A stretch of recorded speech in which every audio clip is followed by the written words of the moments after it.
Mas olha, a gente vai abrir o programa de hoje. Inclusive, vou pedir para os meninos, eu tenho uma nota para passar para vocês. Eu acho que a minha fichinha está aqui, que eu vou ler uma nota. Essa semana aconteceu um caso que chamou muita atenção. Todo mundo acompanhou, né? Que tirou o foco, inclusive, do Oscar, do prêmio.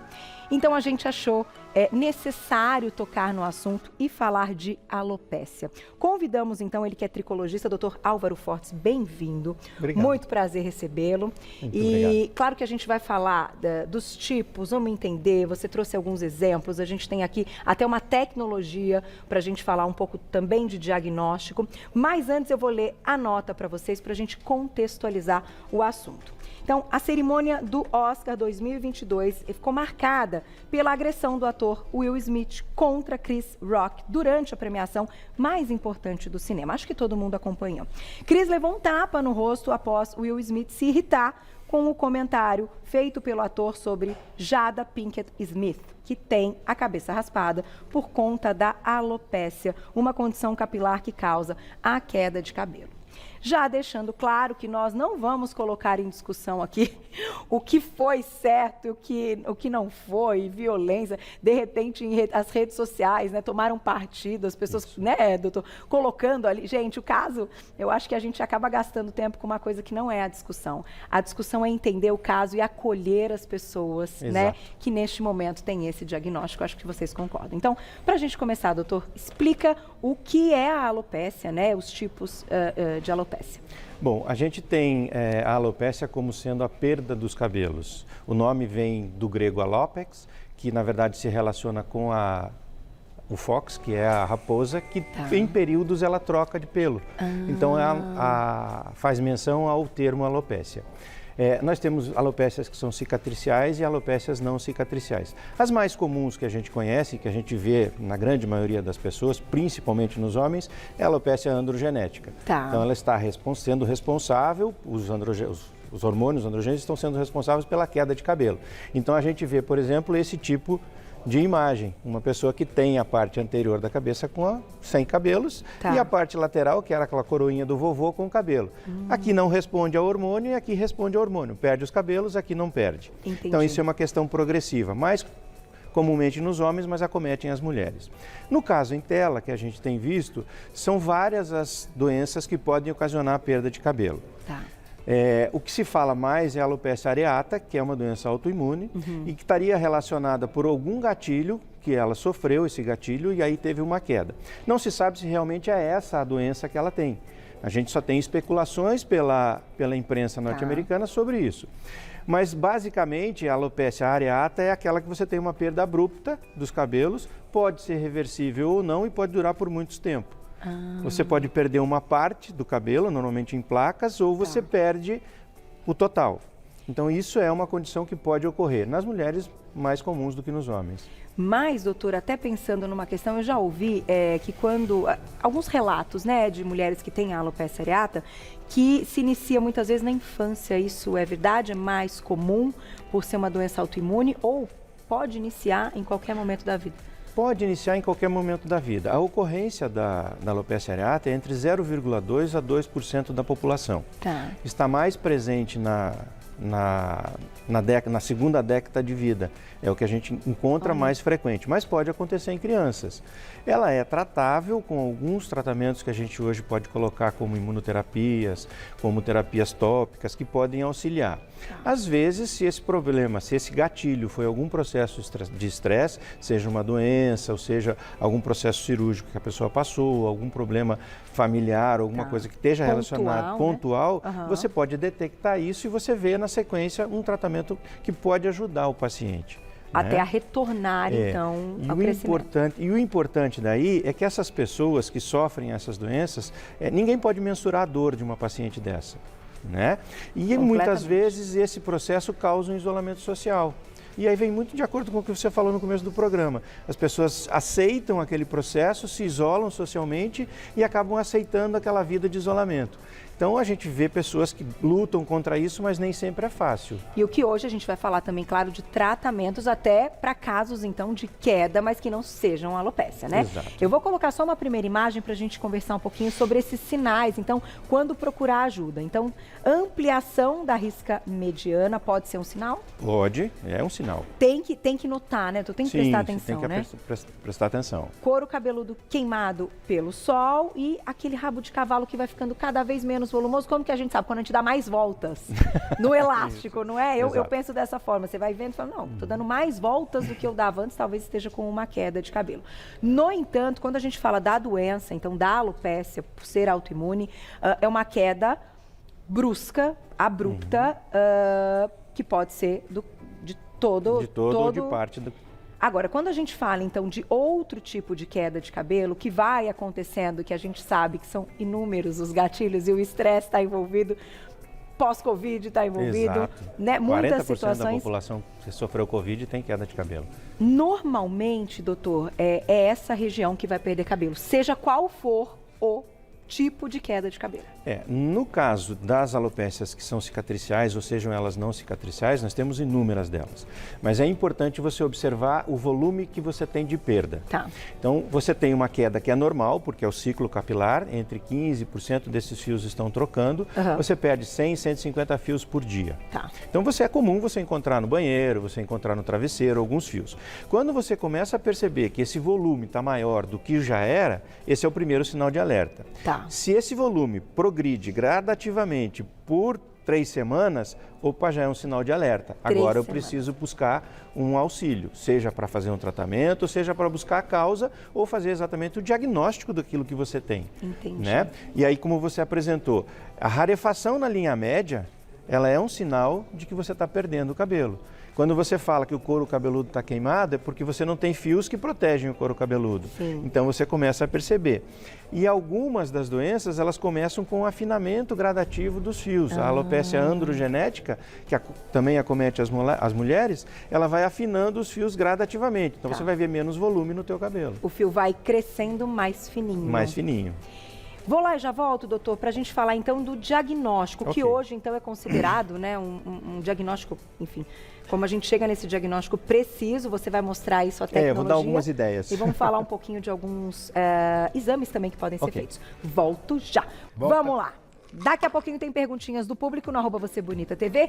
Paramos num momento importante. Doutor, como hoje, então, a gente vai investigar essa queda de cabelo para entender, né, o que pode ser feito e até chegar em algumas conclusões, enfim, se vai ser uma alopécia, se tem uma questão autoimune envolvida.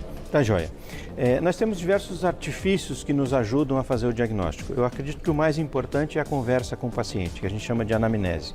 É onde você vê o perfil que o paciente tem, o tipo de vida que ele leva, quais são as condições que ele tem de alimentação, que tipo de restrições ele faz, qual é o trabalho que ele tem durante o dia, como ele dorme. Então, isso tudo você pode avaliar. Tá. Partindo dessa premissa que você tem da conversa com o paciente, você vai ter instrumentos que vão lhe ajudar a visualizar, né, a queda do cabelo ou esse cabelo. Tá. Você pode fazer testes que são de tração, você pode olhar a haste do fio e aí você pode ampliar a haste desse fio e aí você tem um tricoscópio, que é um aparelho que nos ajuda, né, tem diversos deles, mas você tem, em princípio, aumentar para ver a condição que você tem do couro cabeludo, se ele apresenta alguns sinais de doenças, e a própria haste, como ele está saindo no ósteo, que é aquele que vai começar a sair. Tá. Você identifica esses sinais que podem acometer as pessoas e aí te dá um diagnóstico ou te levar ao diagnóstico. A atração ainda é feita, então, né? Porque eu já tive queda e é desesperador essa porque tem um número limite de fios para sair nessa tração. A gente tem usado muito menos a tração como diagnóstico. A gente tem outros artifícios que nos dão melhores. Hoje, até ontem à noite, a gente estava estudando sobre o ultrassom do couro cabeludo, que já é um avanço que a gente pode ter para fazer com que você visualize a parte mais inferior, de camadas inferiores, você consegue ver. Depois você tem a biópsia, que é uma retirada de vários locais para você identificar se naquela porção existe doença, né, que pode impactar, por exemplo, a alopecia fibrosante frontal, que é quando a pessoa, mais ou menos mais as mulheres do que os homens, começam a perder a linha frontal e ela começa a retrair. Tá. Então essa é uma doença que às vezes até pode ser sugerida que foi a doença que acometeu a esposa do Will Smith. Se você for a ver as fotos anteriores dela, ela vai com a testa aumentando. Entendi. E aí ela se sente, a testa lá no meio, você já começa a ficar preocupado. E isso traz um transtorno, e aquilo que a gente falou do isolamento social. Vai avançando. Vai avançando, né? Você pode ou não perder sobrancelha também nesse tipo de doença, alopecia fibrosante frontal. Aí depois tem líquen plano pilar, você tem o lúpus eritematoso, são todas doenças que você pode diagnosticar ou pelo menos ter caminho quando você faz a tricoscopia ou quando você aumenta a imagem do couro cabeludo. E exames laboratoriais também. Exato. Aí você vai para as deficiências nutricionais que um paciente pode apresentar, e aí você pesquisa várias delas. Você pode ter outras doenças que são em relação aos hormônios, a produção dos hormônios dentro do seu organismo, como é a cadeia de produção desses hormônios que tem que ser investigada. E eu acredito que esse é um arsenal que a gente pode ter para poder direcionar o tratamento do paciente. Hoje a gente tem uma gama muito grande de tratamentos, né? Vamos falar daqui a pouquinho de tratamentos, mas antes também tem uma outra imagem para a gente falar dessa escala, a escala de... A gente fala como a gente lê. De Savin né? mesmo, né? Savin. A diretora me falou, escala de Savin, então. E aqui a gente vai vendo que uma progressão. Uma progressão. Você veja que nesse paciente a linha médio, no caso aqui a linha médio frontal, ela vem ampliando. Você vai vendo que há ampliações, vai havendo retração, e essa ampliação nesses graus, ela vai demonstrando uma perda maior ou menor. Tá. Existia uma escala anterior a essa, que era a escala de Ludwig, que mostrava que para a mulher era uma coisa muito mais simples. Era a perda leve, moderada e grave. E aí você poderia dividir por só 3 pontos, o que faz com que você não se encaixe em alguns deles. Entendi. E aí Savin vem e faz 8 níveis, 8 graus de alopecia para que você possa entender esse processo. E até, claro, vai ajudar no tratamento. Lógico, é o tratamento que você vai fazer. A ideia é sempre reverter graus para que você tenha graus menores. Vou colocar já a perguntinha do público, doutor, e já a gente mostra, então, como amplia o fio e como é possível ver, né, ali no couro cabeludo, no bulbo. Quem escreveu pra gente na tela? Olha lá. Obrigada, César, um beijo. A alopecia tem cura? A grande maioria delas, sim. Né? A não ser que você encontre uma doença que você não consiga contornar, não consiga controlar. Mas ela é curável na grande maioria delas. Você só precisa saber qual é o tipo de alopecia para que você possa agir de uma maneira mais efetiva. Tem que procurar ajuda, né, doutor? Não pode, eu não acredito que seja a melhor hipótese. Tem mais perguntinha, olha lá. Obrigada, Aparecida, um beijo. Eu tenho alopecia fibrosante frontal. O que fazer, então, para não ter tanta perda? A alopecia fibrosante frontal, ela tem um tratamento que você pode estabilizar essa doença. Você estabilizando a doença, você tem menos perda. Tá. Né? Alguns dos pacientes, a gente sabe que podem se beneficiar do transplante capilar. A gente retira uma parte de fios, um número de fios da região posterior e passa para frente. 80% dos pacientes que fizeram um transplante capilar para essa doença, após 5 anos, estão satisfeitos com o processo. Então, você ter 5 anos de satisfação, de deixar de isolar socialmente, isso é muito importante. Há uma discussão se realmente é efetivo o transplante ou não, mas você dá para uma pessoa 5 anos de benefícios, é muito interessante. E essa cirurgia, doutor, é aquela que tira então as células daqui que crescem e são colocadas aqui? Posso mostrar nessa imagem vamos aqui? Mostrar aqui, ó. Então vamos lá. O que no transplante capilar qual é o objetivo?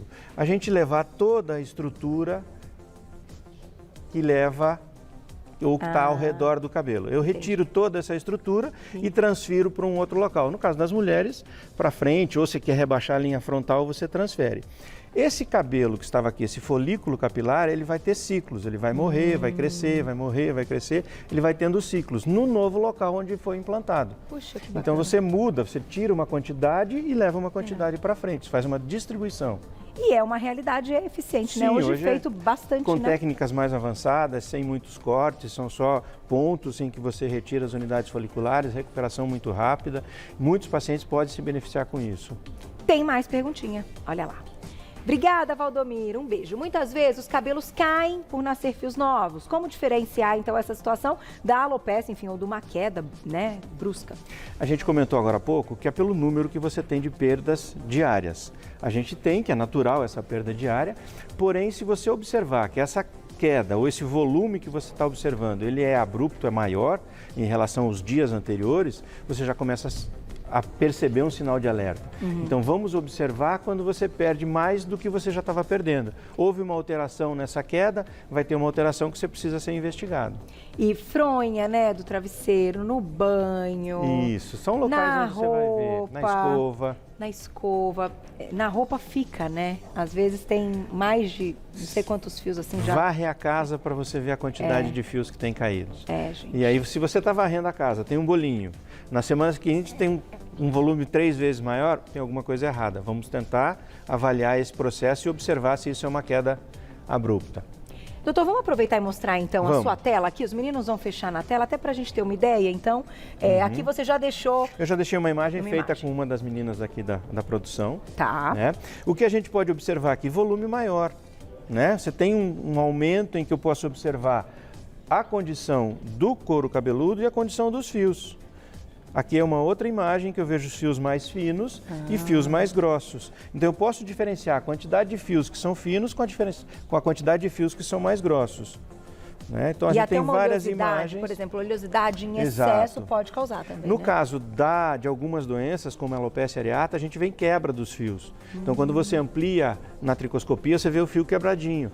E aí isso pode ser um diagnóstico de alopecia areata. Tá. E aí você vai fazer um tratamento específico para ela, para que possa sair desse processo. Mas, de qualquer forma, doutor, a questão até das vitaminas, essa parte toda nutricional é extremamente importante, né? Exato. Se você for avaliar que se você tiver uma alimentação saudável, você está colocando nutrientes adequados para dentro do teu organismo, você consegue manter a tua vitalidade. Se você se restringe de alguma dieta com algum desses processos, desses produtos, dessas vitaminas, vai ter deficiência, a carência vai proporcionar queda de cabelos. Não tem jeito. Perguntinha do público, quem escreveu para a gente, olha lá. Obrigada, Nathalie, um beijo. Entradas na testa podem ser um sinal de alopécia?